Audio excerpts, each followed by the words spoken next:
მე-11 საჯარო სკოლის პროექტი გახლავთ. ხედავთ, რომ მიმდინარეობს აქტიურად სამშენებლო სამუშაოები. მე-11 საჯარო სკოლის დირექტორი ნაძალადევის რაიონში მშენებარე სკოლის პროექტს გვაცნობს. ნინო ჯაბანიშვილის ინფორმაციით, ამ ტერიტორიაზე მდებარე შენობა იმდენად ავარიული იყო, რომ რეაბილიტაციას არ დაექვემდებარა და მისი დემონტაჟი მოხდა. უკვე 1 წელია, რაც სკოლის მშენებლობა მიმდინარეობს. სკოლა გათვლილი არის 650 მოსწავლეზე. აღჭურვილი იქნება ლაბორატორიებით.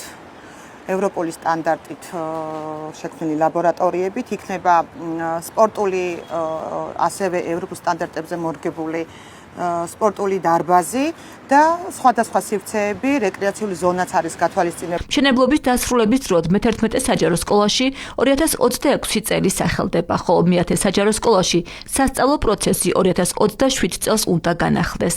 მანამდე მოსწავლეები სხვადასხვა ზოგად საგანმანათლებლო დაწესებულებაში არიან გადანაწილებულნი. სკოლები გათვლილია 1500 ბავშვზე.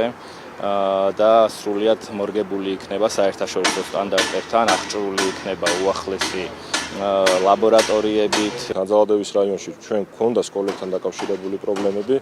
ჩვენი ვიზიტის მიზანიც ეს არის, რომ ადგილზე გავეცნოთ სამშენებლო ტემპებს, სხვადასხვა საჭიროებებს, რაც აწუხებთ მშობლებს, ბავშვებს. გადანაწილებულები არიან სხვადასხვა სკოლებში, გარკვეული დისკომფორტი ამას ახლავს თან, თუმცა ეს ინფრასტრუქტურა, რაც აქ ადგილზე იყო, ის არ იძლეოდა შესაძლებლობას, იყო ავარიული, იყო საფრთხის შემცველი და ჩვენი იძულებულები ვიყავით, რომ ეს ნაბიჯი გადაგვედგა, სკოლების დემონტაჟი განხორციელებული იყო. სკოლების მშენებლობა რეაბილიტაციის პროექტი მთელი ქვეყნის მასშტაბით მიმდინარეობს.